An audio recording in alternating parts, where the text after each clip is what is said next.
as you work on yourself and you start to understand yourself at a deeper level, your communication style is going to be completely different because you're going to be more patient, you're going to be more empathetic, you're going to be more understanding because you're going to realize not everybody is out to get you and you are a valuable human being.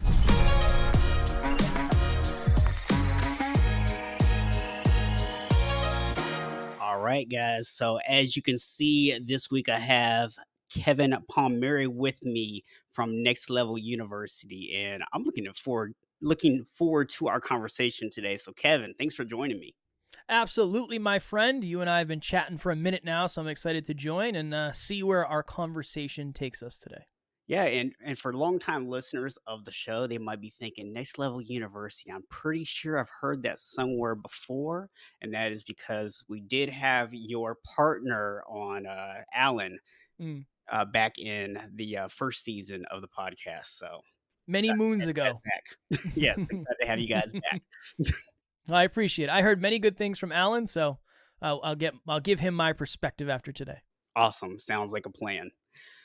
So you and I were talking before the interview here, and we talked about this idea about self-worth. And Mm. I think this is an interesting conversation for a lot of men because most guys, we think about self-confidence, right? We think about our perceptions, but it's usually from an external validation, right? Our job title, how much money we make, the things that we can provide to our families, things like that, right? Mhm. But none of that really is about self-worth. And you kind of talked about how you have a different perspective of what self-worth is. So you want to dive into that? Yeah, it's very, very interesting. I think of it from two perspectives. I think of self-worth and self-belief. So self-worth, well, let's just use self-belief. Self-belief is your belief in your own capabilities of creating an outcome. Yeah. So on a scale of 1 to 10, how much do you believe that you can build a treehouse right now? 10. Awesome. Self-worth is deserving it, is belonging there. It's actually having the internal value of treating yourself to the level that you should be treated. Mhm. So, just as an example, Stephen, I had a call with somebody recently, and this is a very masculine human being who has a brand built on helping other men. Yeah. So, very, very, very similar to you. Yeah. We were talking about his podcast and turning his coaching business, making it bigger and all that stuff. I said, all right, let's do this. On a scale of 1 to 10, how much do you believe in your own unique capability to do that? And he said, 10. It's done. I can do it. Yeah. It's done. I know how to do it. I said, okay, interesting. On a scale of 1 to 10, how much do you feel like you actually deserve to get all the benefits of the results that you're going to create? And he looked at me, Steve, and he went, oh no. He said, maybe 2. I said, that's a problem. This isn't a, I don't know how to do it, I can't do it thing. This is a, even if I was to do it, I wouldn't feel comfortable stepping into the success I've created because I identify as somebody who has low self-worth. That, I think, is a bigger problem for men than we realize. And I had that for a long time. Yeah. I had that for a long, long, long time, and I looked for all the external things to fix it. Yeah, and it's interesting that you bring this up because I wanted to give some kudos to this guy for actually recognizing that, right? Because I think for a lot of guys, they don't have that level of awareness. If you say to them, "Do you actually feel like you deserve these things?" They're gonna be like, "I mean, yeah, I think so," right? Like it's kind of there's a little hesitation, that little uncertainty in the answer, but I don't know that a lot of guys could really give themselves that score. So Yeah. how does one know? Like, how do you know that imposter syndrome, I think, is a common terminology for it here. How do you know that that's setting in and that you have it? It's a challenge because it's almost like I think the level that you feel you deserve something should be connected directly to the level of effort you've put in. Mhm. So that, if you've been putting level 10 effort in and you feel like you deserve it at a level 2, I would argue that you probably have a low self-worth issue. On the opposite end, if you've been putting in a level 2 effort and you feel you deserve level 10 results, you have delusionally high self-worth, which is just as Yeah. potentially bottlenecking, because here's the interesting thing. If you have low self-belief, you don't take action, you don't get results, you don't get feedback, you don't get proof. If you have hyper high self-belief, you might convince yourself you don't even need to try. Okay, that's going to hold you back. Low self-worth, you don't feel like you deserve it, so you may never try. High self-worth, you don't think you have to try because you think you deserve it by default. Yeah. That's a very, very dangerous place to live, and that shows up in relationships. And so, yeah, I would say the best way, number one, I think we all intuitively know if we ask ourselves a question.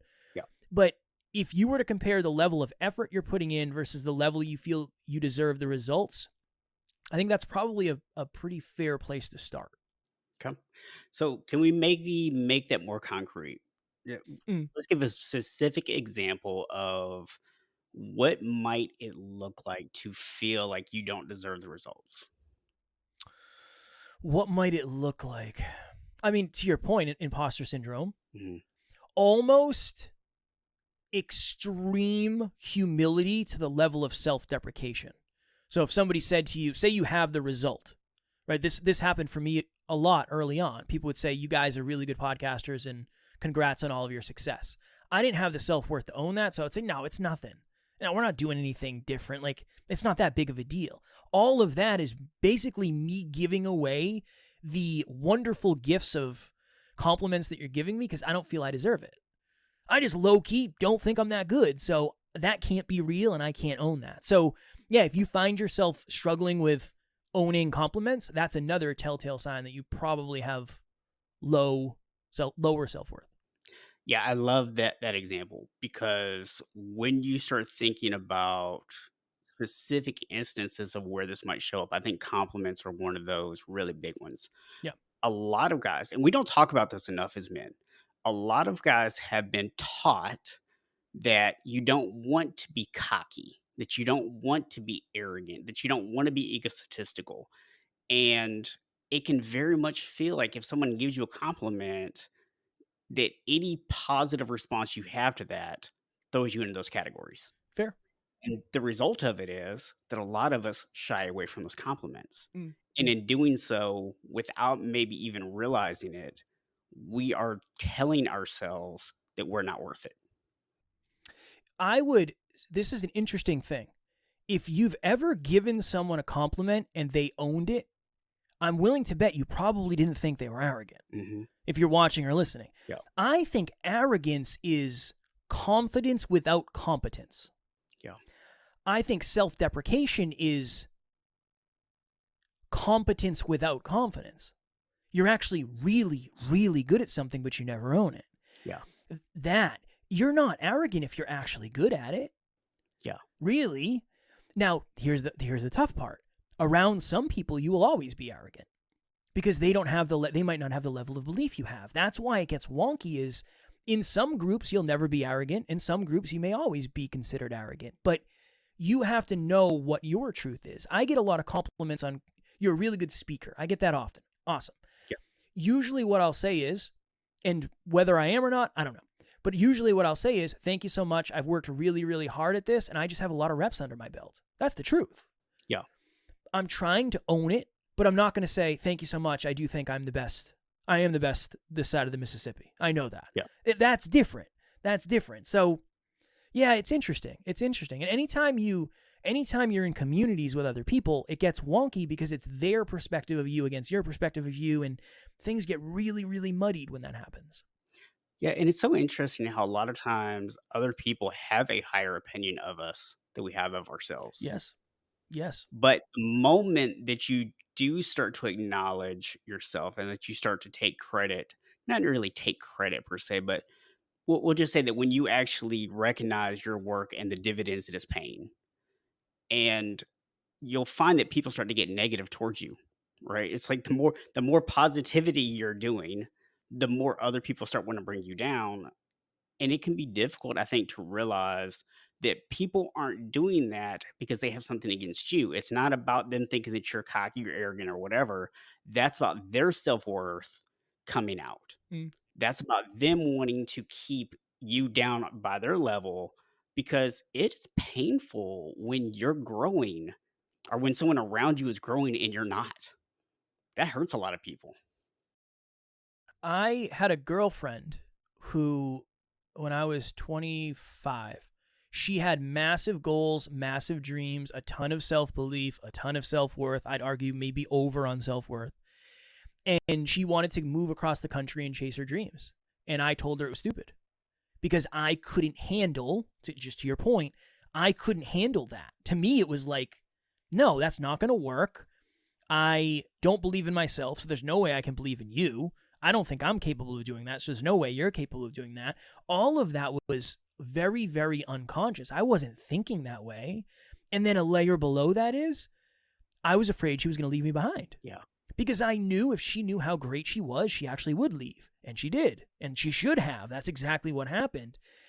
Yeah, that is a very challenging piece to this whole thing. Yeah. Now, to your point, what I would argue is if you can be empathetic and just understand, for me, it's somewhat easy to be empathetic because I've been there. I know what it's like to have the fear of being left behind. So now I can say, okay, this person saying all these things probably isn't super fulfilled. If they're taking time out of their Wednesday to reach out to me to throw scarcity at the abundance I have, okay, I can kind of understand that. But it comes with practice and, unfortunately, exposure. Yeah, and I think so much of it is anticipating it, right? As you start to change your self-worth, your value of your self-worth anyways, and you start to show up as your authentic self, you start being willing to put yourself out there more because you're going to have that confidence to do so. There's going to be people who are going to sling arrows, Mm. and you might want to decide up front how you want to handle that, right? And I think that you really kind of laid out the best approach there, which is be willing to sit back and ask yourself, what does this person really have going on? And have empathy towards their situation and not just lash back because, again, so much of this stuff goes back to your thoughts have such an impact on you. Because if you start worrying about everything that everybody says and you start feeling like you need to defend yourself against everything everybody says, all you're doing is bringing your self-worth back down. Mm. Yeah. Yeah. Or overinflating it, one or the other. Yeah, you're going to probably get arrogant. Yeah. You're going to get arrogant. And I think the biggest piece to this whole thing is, this is the interesting thing. It's almost like at times, this is the negative side of it, at times you almost get reprimanded for digging into your past and learning about yourself at a deeper level by people who are yet to do that. Yeah. That's the reason it happens, is you're a potentially shining example on the things that they haven't learned about themselves yet, and that's totally understandable. Again, I've been in that position. The first step is figuring out, where does the low self-worth come from? Yeah. And from me specifically, and many people I've seen, it's either not having a male figure around, or having a very, very, very negative male figure who makes you feel bad about yourself consistently, which then becomes your identity, is I'm not good enough, I always make mistakes, I never do it right, not smart enough, blah, blah, blah. And that runs your life. And until something happens in your life, it's very hard to recognize that. Now, I'm grateful we're having this conversation the way we are, because maybe you'll hear something and say, interesting. Every time somebody gives me a compliment, I run in the other direction. Yeah. Or the way I look to find a partner is based on how many of my insecurities they'll be able to solve for me. That is a low self-worth approach. Again, did it. Same thing. My girlfriend was a model. Yeah, I feel really good about that. That's not the answer. Right. Yeah, and I think, again, going back to this idea of external validation, I think most of us have been there at some point, right? Where whether it's the job title, the beautiful, wife or girlfriend, the car, or whether it's just being able to go out and buy the new pair of sneakers, right? No matter where somebody falls kind of on that, path of success, we all, I think at some point have probably done it, where we look to something outside of us to validate us. If I try to think of it from the perspective of, the Libra scales, Yeah. I think of external results, internal, not balance, but I don't know, internal success. External success, internal success. Whichever one has more in it, the opposite is probably going to be a big bottleneck for you. Yeah. So you go get all the external success, the delta, the void, the missing piece, the bottleneck, the blind spot, it's the thing that you haven't worked on. And usually, for men, it tends to be the internal stuff. Yeah. The weird thing is, Stephen, think about young women. A lot of girls, young women, girls, they're journaling when they're very, very young. What is that? That's self-awareness. That's intuition. That's internal stuff. Yeah. The the more okay you become with that, like learning about yourself is always going to be super important. Knowing what your traumas, triggers, fear response is, insecurities, that stuff is some of the, it makes you feel pretty weak Yeah. when you're doing it, but that is some of the strongest work you can do as a man. Yeah. Yeah. I think there's a lot of value to having this conversation too, right? Where as men, we've been taught don't feel your emotions, keep everything inside, focus on the thing in front of you, be a problem solver, right? Those are the things that we're kind of taught. And it's not, we'll solve the problem by figuring out what happened 10, 15, 20 years ago that's making you believe and act the way you're acting now. No, it's just like, what are the practical steps I can take to solve this in the next 10 minutes? Yeah. And that's what we're taught as men.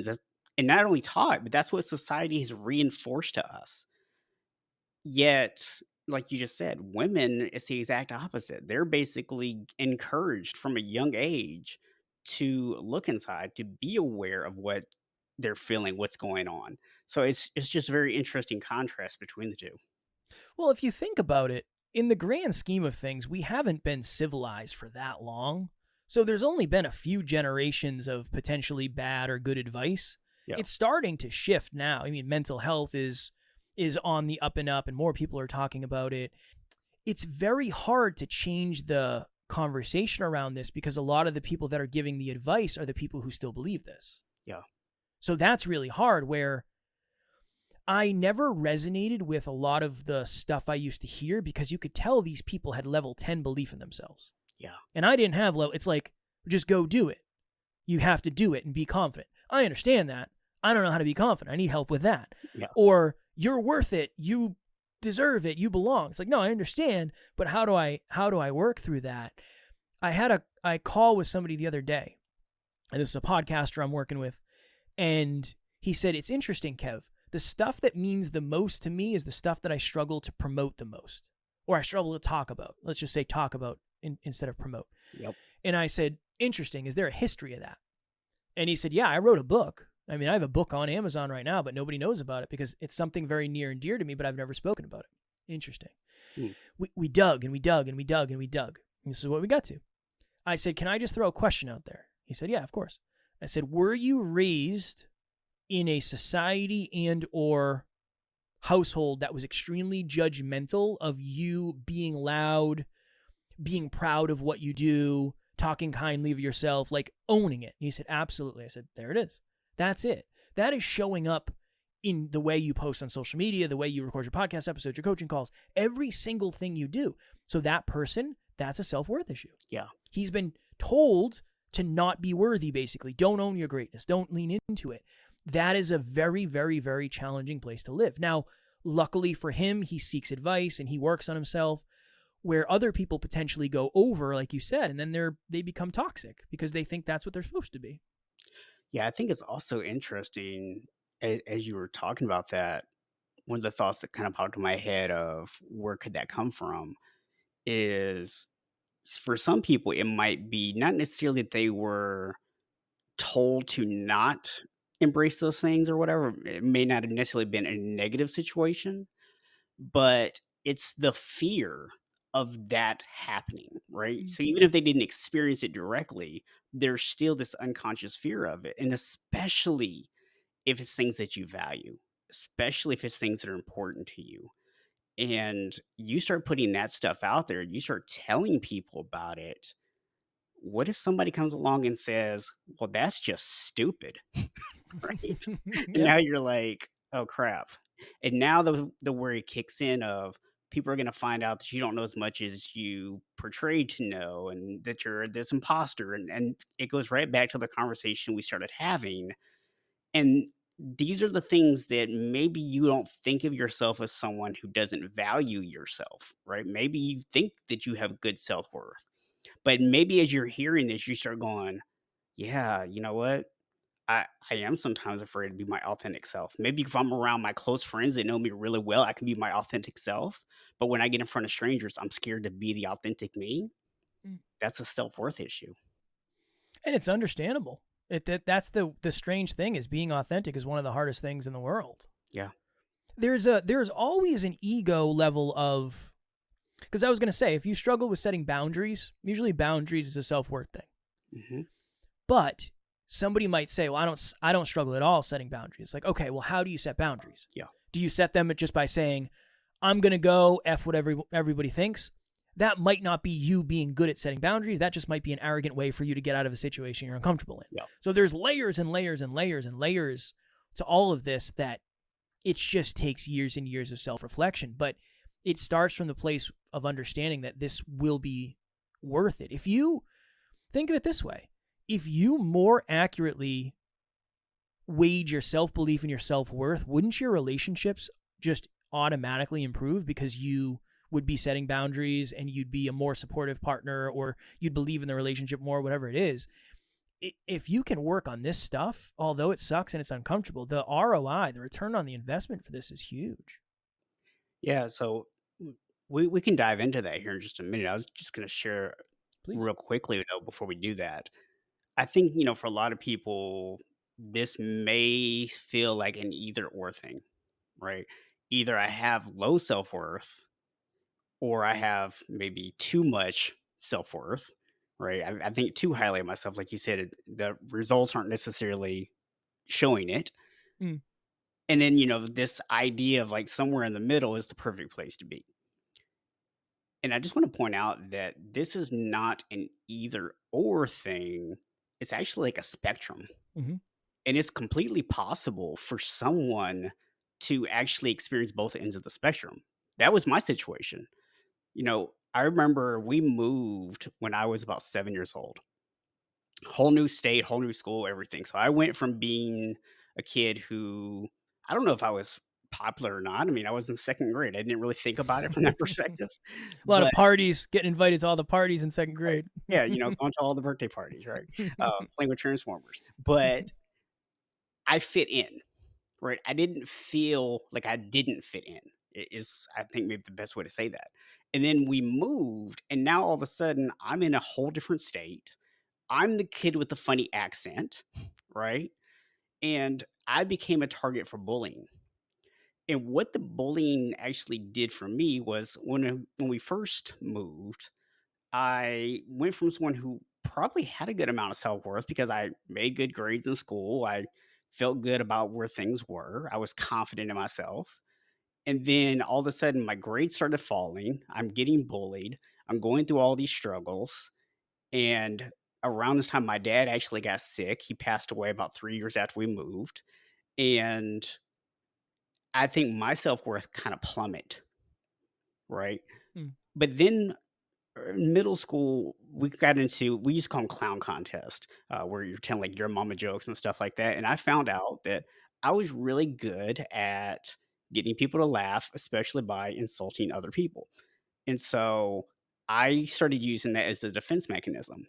And as a result, I began to have to look down on other people in order to make myself feel okay about standing out in this way.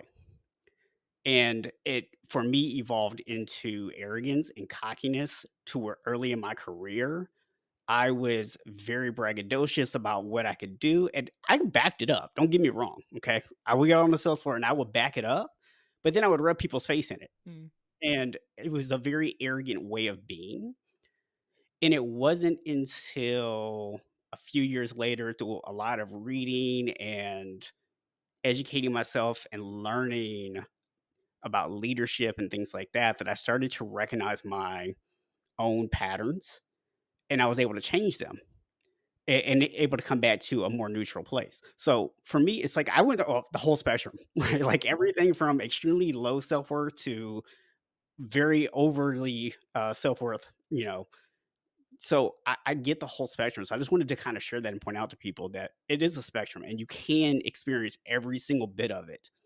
Mm. I'm very glad you did. Yeah, we call it the drive to five. The five's the middle. That's Five's balanced. Yeah. I was somebody who had very low self-worth. We went to an event, a Brendan Burchard event, and I came back and my self-worth was through the roof. And it wasn't accurate. I mean, yeah, I was around a bunch of people who valued me for the first time ever, but there you go. They valued me and increased my self-worth. The analogy I've always used is when you get a new bout of confidence, belief, or a new bout of self-worth, it's a tool or a weapon you don't know how to use yet. Yeah. So it's just like a nail gun. You're shooting nails all over the place. You just don't know how to use it yet. That's okay. Sometimes you break rapport with that. So let's go back to this idea about how getting this concept and really figuring out how to get back to, as you say, 5, Mm. getting back to that middle, right? How does that actually improve our relationships? I mean, how am I going to show up better as a boyfriend or a husband or a father or a leader or any of those things? How am I going to show up better in those ways by getting this right? One, you're not going to perpetuate the behaviors and or thought process that creates either higher or lower, right? So it's like you're going to understand the importance of level setting people when you level set yourself. Okay. As you work on yourself and you start to understand yourself at a deeper level, your communication style is going to be completely different because you're going to be more patient, you're going to be more empathetic, you're going to be more understanding because you're going to realize not everybody is out to get you and you are a valuable human being. You're just going to become a more evolved human. Yeah. And when you're more evolved, every situation you're in is more evolved and there's more potential there. I know that's a very woo-woo answer, but when you work on yourself, you become capable of influencing things in different ways. And when you work on the weaknesses, those weaknesses don't have to show up in your relationship anymore with your partner, children. I love the fact that you brought this up because I think there's a principle, and it's really more of a biblical principle, but I think that a lot of people, even outside of people who have a Christian background, also kind of buy into this idea that the man is supposed to be the leader in the home, right? And I think so many times when we think about that phrase, be the leader in the home, it gets the wrong associations. It means I'm the boss. I tell everybody what to do or whatever, right? And that's not what leadership is. Mm. Leadership, first and foremost, is about setting the mood, right? It's about creating the culture of your environment. And what you just talked about there, when you become less judgmental, when you stop feeling like the world is out to get you, when you start to think that actually the people around you want the best for you, that they have your best interest at heart, the vibes that you're going to set are totally different. And your spouse, your kids, they're going to react to those vibes differently than they react to the vibes you're giving out now. That's a very good, very, very good point. And you're also going to be able to teach things through experience that you maybe weren't capable of. My wife gave me a wonderful compliment recently. She said, because of you, I'm far better at setting boundaries. Like, do you know why? It's because I've leaned more into my self-worth over the last 4 years. That's why. You just see that. Yeah. You see me setting boundaries and you say, oh, interesting. Kevin sets boundaries that way. Let me practice that. That's really all it is. It's if the people around you are going to be influenced by what you do, if you increase the quality of what you do, you're going to influence people positively. So yeah, to your point. And I think the other thing about it too is you're most likely going to become more, I don't want to say approachable. You're probably going to be better to be around. Yeah. Because somebody who doesn't believe in themselves at times, it's maybe hard to be around that person if they're always saying, oh, it's the end of the world, nothing's going right. It's very hard to be around somebody who's arrogant. Yeah. It can be very hard to be around somebody who has low self-worth because they don't believe in themselves and they might throw dirt on your big goals and your dreams or your celebrations. And on the other end, if it's too high, they might just say, well, it's all going to work out the way it's supposed to anyway. Like, we don't have to worry about it. Yeah. You're going to be balanced. And when you're balanced, you're probably more positive to be around anyway. Mm-hmm. Yeah, it's interesting. I had a call actually with a client recently, and we talked a little bit about this concept, right? Where he was expressing some frustration that he feels very underappreciated in his house, right? And specifically, one of the areas he feels underappreciated is that his children always go to his wife for everything and they don't come to him, right? And it's that can be hard as a man if you have children and you're working hard and you're doing all these things that you don't necessarily enjoy doing, that you don't want to do them, but you're doing them because it's in the best interest of your family. And then you just feel like your family looks at you as an ATM, basically, right? Is kind of how that starts to feel. And so he was very frustrated that anytime that the kids have any issues whatsoever, they go to the wife instead of him. And I asked him, I said, when's the last time that you openly allowed your children to know that you struggle with anything? And he thought for a second. He goes, I don't think I've ever done that because I want them to see me as strong. Like they need their dad to be strong. And I said, why would they come to you and express problems that they're having when the image that you've put out to them is that you're above reproach? Mm, And it just like it hit him like a sledgehammer, right? Because the reality is, and I think so many guys find themselves in this situation, we buy into this belief that society has given us that we're supposed to hide our emotions, that we're supposed to be strong, that we're supposed to be the ones who just take it and just deal with it and shove it all down, that we don't realize that the message that we're communicating to everybody else is that we don't need anything, mhm. even when we do. 100%. And just like you said, that wasn't even spoken.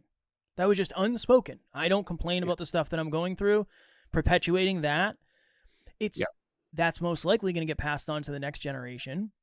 It is. It's not even what you're saying. It's how you're showing up. It's your energy. It's your focus. It's, whether or not you're holding a cell phone when you're talking to somebody. Like that really shifts things and that really impacts things. And it's it's a challenge because you don't really know how it's impacting somebody Yeah. until somebody like you comes in and asks the right question. Yeah. Really, you know? So let me ask you this. So I think a lot of guys, they might hear that and they might say, okay, I get what you're saying. It makes sense.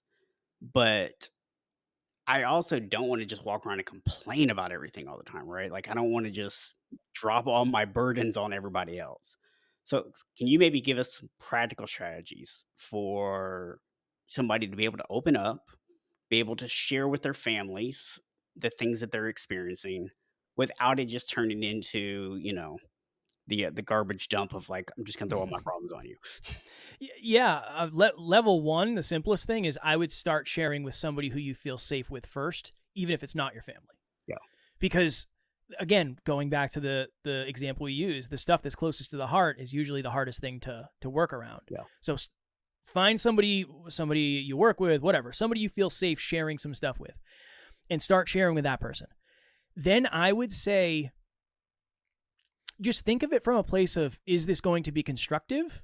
Or is this just going to be me sharing for the sake of sharing? Or am I just complaining because I want somebody to listen? Because there's nothing wrong with venting as long as the other person knows that you're venting, not looking for some sort of response or some sort of strategy.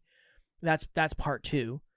And then part three, when it comes time to like actually do it, create some sort of mechanism to do it. So for me, I go to my wife and I say, hey, can I have a vulnerable share? yeah, That's what I say. Hey, and that's when she knows Kevin's about to open up with something that is very meaningful to him. It might be very scary. And I'm gonna sit here and make a safe space for him. And then I do it. And then we kind of go off and figure out, okay, what's the conversation around that? Maybe I'm starting to resent something, whatever it may be. And then we go from there. The whole thought process around this, though, is it's going to be very, very hard for you to be vulnerable with anybody else until you're vulnerable with yourself first. mm, That's why this whole thing starts with that philosophical, what's the work you're doing on yourself? Because the work you're doing on yourself is going to carry over to everything else. But that's kind of the formula I would approach it with. Yeah. Yeah, I think this goes back to something you talked about earlier, which was a lot of women when they're young girls, they start journaling. Mhm. And I think journaling is a great place for people to start because it's something that's private, something that no one else has to see right now. But there's something about writing it down that makes it feel like somebody might see it. Mm. Even if you're gonna take that thing and lock it up in Fort Knox, right? Like, Yeah, yeah. it still can feel like somebody might see it. So there's still that little bit of uneasiness about it, that discomfort with putting it down, Mm. but it is so much better to get things written out or to say them out loud than it is just to keep them in your head. When it's written, it feels real. Yeah. You know, it's like concrete. It exists. You took the time, you invested, you committed. One other thing I might add is understand what result you're actually trying to get when you do communicate with someone, partner, children, family, whatever, Mhm. because that's going to dictate the approach anyway. It's very challenging if you open up, you get vulnerable, you get brave, you get courageous, you share something, and then you don't get the response you expected, and it triggers you. Yeah. Where if you go in and just say, hey, I'm not looking for advice on this, I'm just looking to vent because I feel like maybe me getting it out will bring us closer. So I'm not looking for a response. I'm not looking for any problem solved or anything, or I am. I'm looking for strategy. Maybe you see something that I don't. What can I do better here? Yeah. At least that way, whoever you're communicating with, you're on level playing field so they actually understand what energy, what vibe, what strategy you're looking for. Yeah, and I think something to add to that is be careful about who you go to, right? I mean, you kind of alluded to that earlier because let's say right now that you've been very shut off, you don't express things, and there's a lot of defensiveness, right? And defensiveness usually comes from us trying to validate ourselves, right? It's having low self-worth makes you defensive.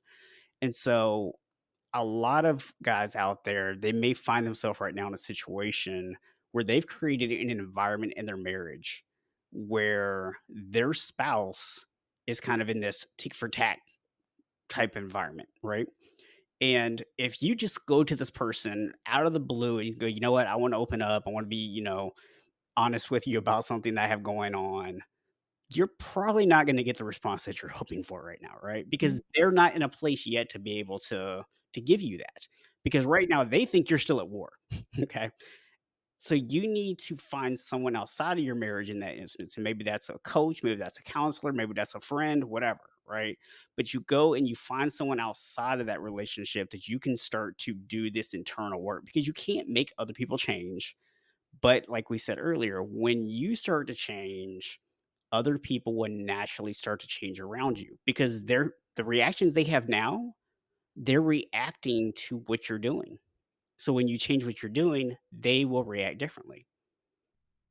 It's hard because in an ideal world, everybody would go into a relationship with the understanding that it's about growth, but that's not. A lot of us start relationships when we're young and we don't really know what the hell we're doing. Again, I've been in many of those, Yes. but yeah, it is. It's if you can get to the point where you and your family and your partner and everybody in your life understands that relationships are about growth. Mhm. They're not about completing you, they're not about all of that. It's about growing together. It's about growing separately so you can bring more to the family, to the household, to whatever, to the universe, whatever it is you believe in. And together you become more. Yeah. So you go get better, your family goes and gets better, your partner goes and get better. Okay, cool. Now you bring it together and the sum is greater than the parts. Always. Yeah, so something that you brought up in the pre-interview that I think kind of makes sense to talk about here is the way that you communicate, right? When especially when it comes to the way you see yourself and how that affects your communication. So one thing that a lot of us guys tend to do is be problem solvers, right? So your wife comes to you, she's open, she's honest about what she's got going on, she's telling you about her day. And what do? We jump right in there like, "I got a solution for you, babe. Let's do this, right? We can get this thing fixed in the next 5 minutes." Uh, but that doesn't always work out, and I think a lot of guys are confused on why. So Give us some insight here.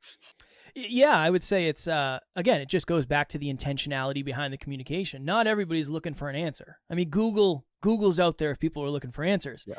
Some people just want to be seen, some people just want to be heard, some people just want to be validated, some people just want to vent. Yeah. I'm that way. I get that way too. So my approach has always been, do you want support or do you want strategy? Or do you want a shoulder or do you want strategy? That's always the question I ask when my wife brings something up. Because I'm as guilty as any human walking the planet of, interesting. Have you ever thought of doing it A, B, C, D, E, F, or G way? Yeah. No, that's not the answer.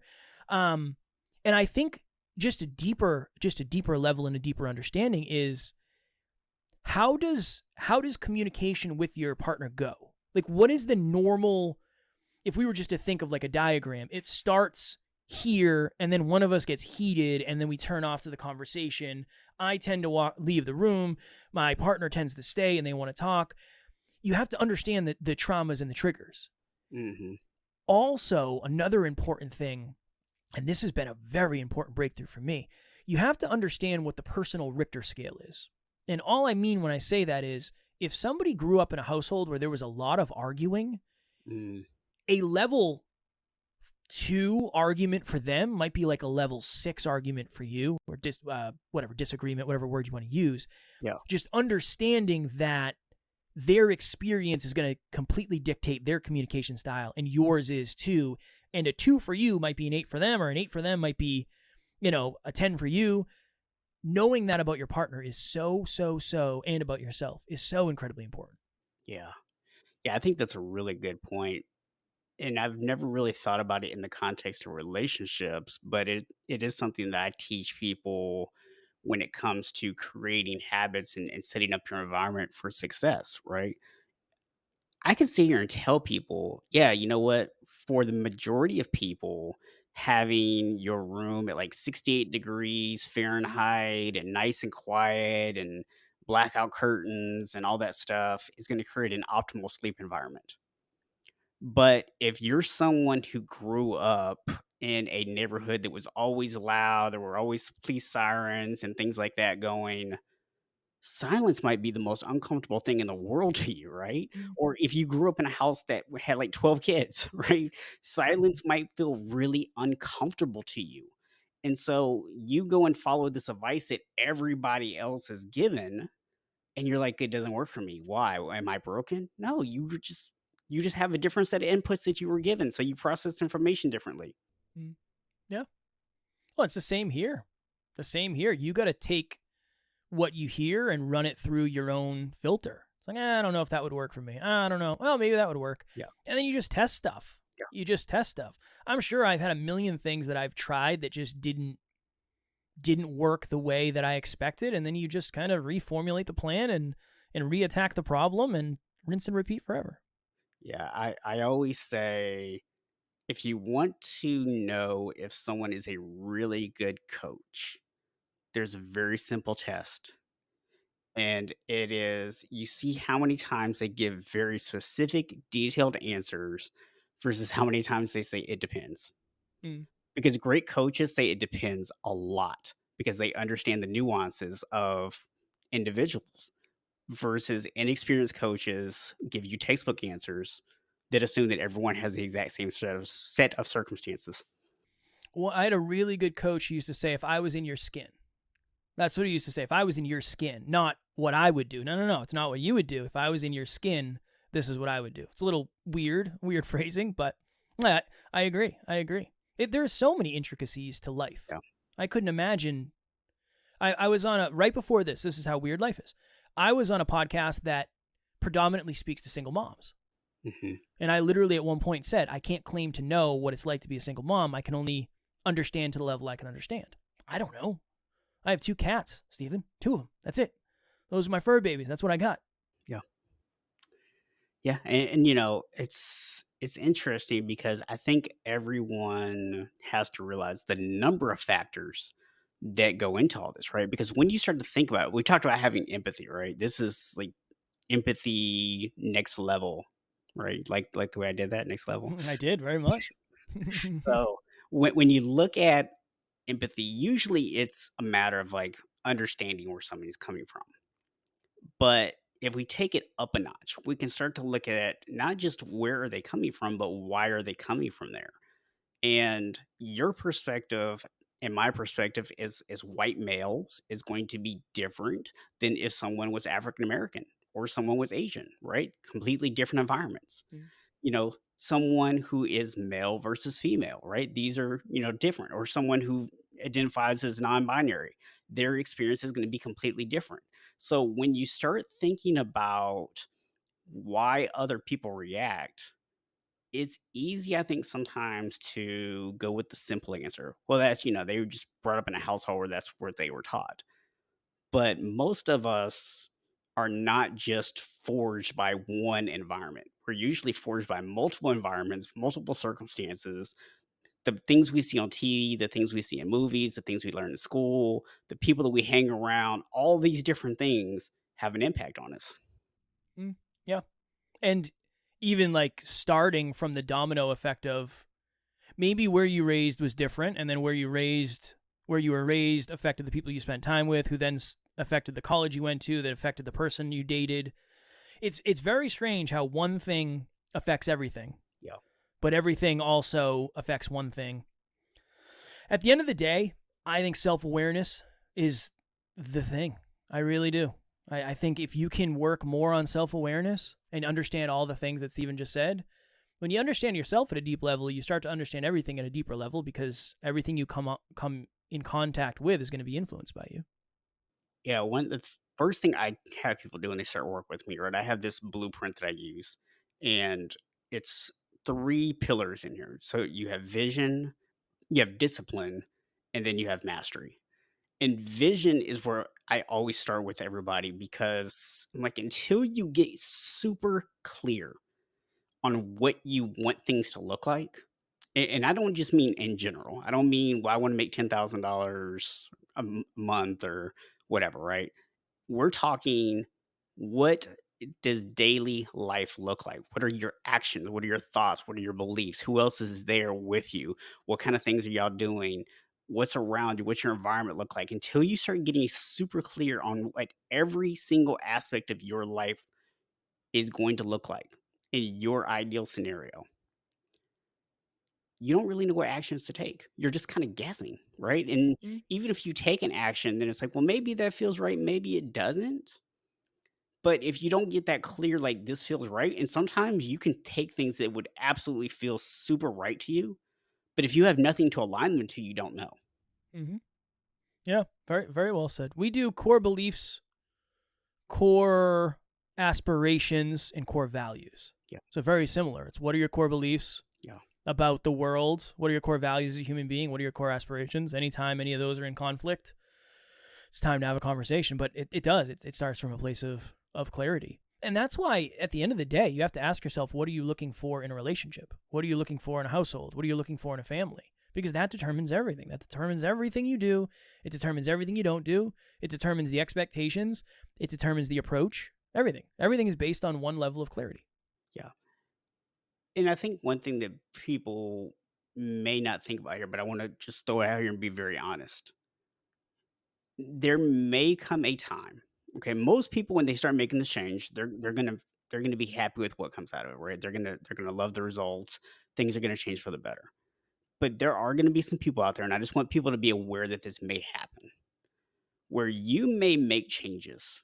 You may start to become the person you want to become, and you may realize that the people around you, they no longer fit into your vision.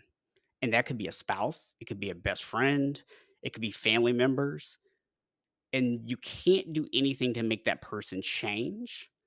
So you're gonna have to make a decision on whether you want to keep that person in your life and just kind of accommodate to the differences, or whether you need to just end that relationship.